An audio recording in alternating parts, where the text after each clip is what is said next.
नमो बुद्धाय, जय भीम साथियों। मैं शकुन बहुत आज फिर से एक मुद्दा लेकर आपके सामने आई हूँ कि सफाई कर्मचारी और समाज का क्या महत्व है और सफाई कर्मचारियों को आखिर सम्मान क्यों नहीं मिलता, इस पे आज मैं बात करूंगी।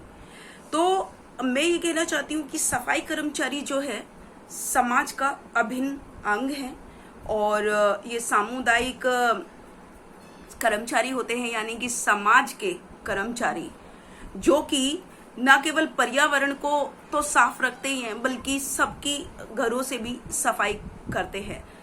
तो उन्हीं सफाई कर्मचारियों की मैं बात कर रही हूँ जिनका बहुत सारे लोग सम्मान नहीं करते। मैं आप लोगों से कहना चाहती हूँ कि अगर एक दिन भी सफाई कर्मचारी अपना काम ना करें तो आपको कैसी जिंदगी जीनी पड़ सकती है। आप समझते हैं कि कितनी गंदगी हो जाएगी और वो गंदगी कितनी तरह तरह की बीमारियों को जन्म देगी। तो आपको बचाने वाले जो कर्मचारी हैं उनका आप सम्मान नहीं करते, उनको घृणित नजरों से देखते हैं।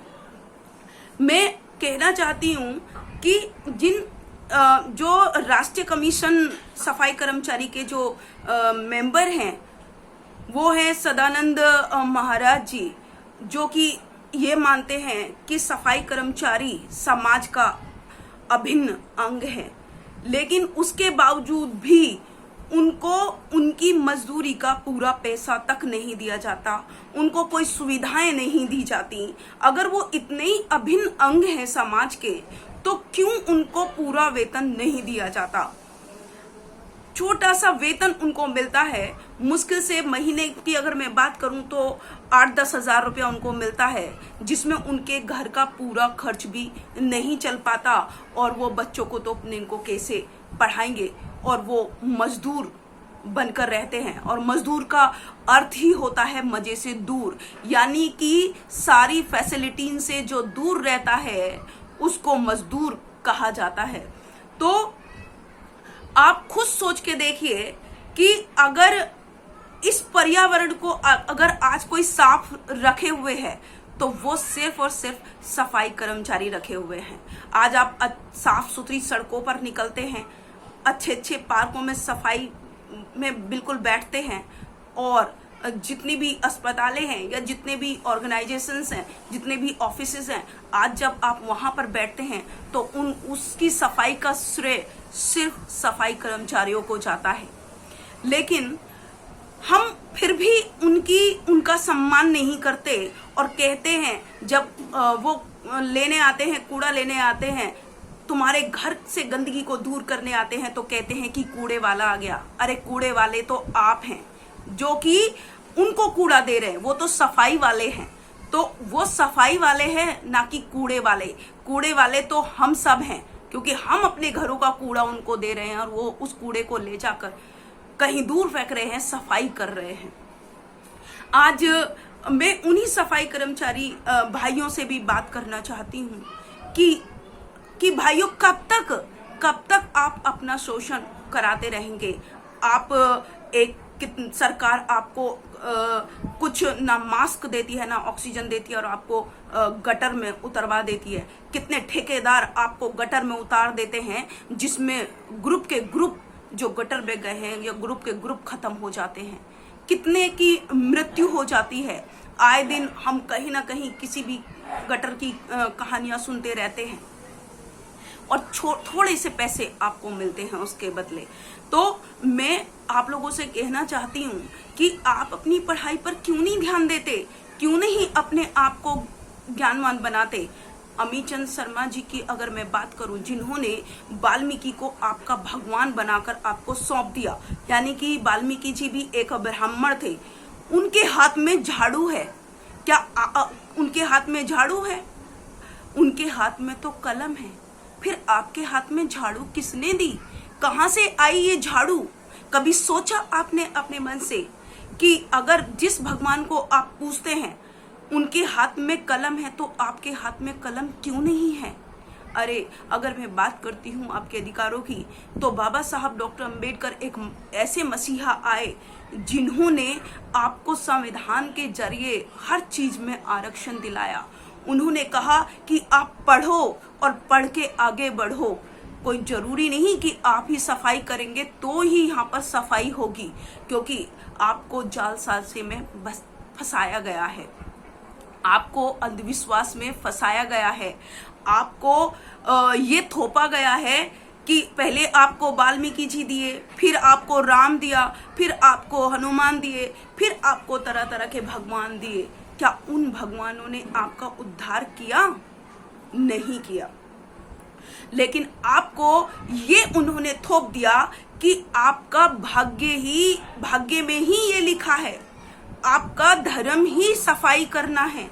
ये आपके मन में उन लोगों ने बैठा दिया, और ये भी एक साजिश के तहत जिसको हम नहीं समझ पा रहे। लेकिन बाबा साहब डॉक्टर भीमराव अंबेडकर जी ने आपको संविधान के जरिए सारे हक अधिकार दिए हैं। आप उनको पढ़िए, अपने बच्चों को पढ़ाइए और उनको भी एक अच्छा ऑफिसर बनाइए, ताकि आप भी कुछ जिंदगी अच्छी जी पाएं। क्या बाहर के देशों में सफाई नहीं होती? आपने देखा भी नहीं होगा, मैं तो बाहर के देशों में भी होकर आई हूँ, वहाँ हमारे देश से भी कहीं ज्यादा सफाई है, लेकिन वहाँ कोई भी इंसान सफाई करता हुआ नजर नहीं आएगा। वहाँ सारी मशीनों के द्वारा सफाई होती है, और बाई चांस अगर कोई सफाई करता भी है तो उसको उसके मुंह मांगी कीमत दी जाती है। तो आप भी अपनी वैल्यू को समझिए, आप भी अपने बच्चों को पढ़ाइए और आगे बढ़िए। और मैं देशवासियों से ये अपील करना चाहती हूँ कि वो भी कि किसी भी सफाई कर्मचारी का अपमान ना करें। वो आपको अच्छी जिंदगी दे रहे हैं, आपको बीमारियों से बचा रहे हैं, उनको भी सम्मान की जरूरत है, वो भी एक इंसान है।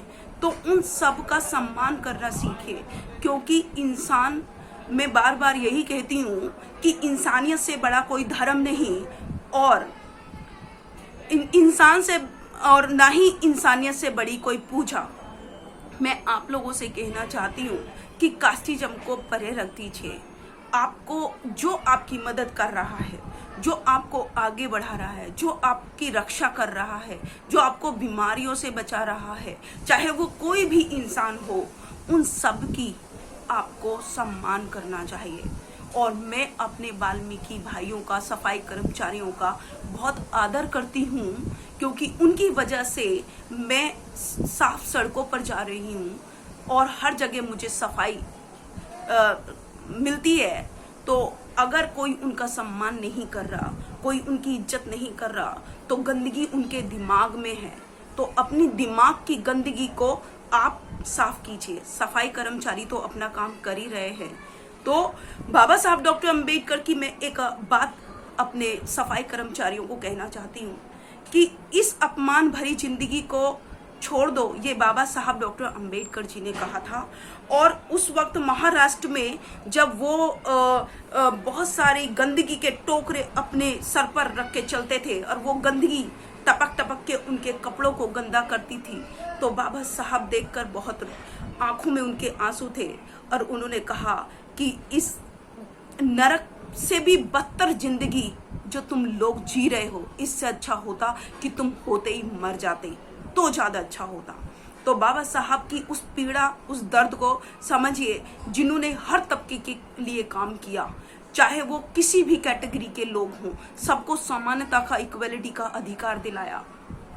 तो आप उनके अधिकारों को जानिए, क्योंकि आपको भी आरक्षण के रूप में उन्होंने सब कुछ दिया है।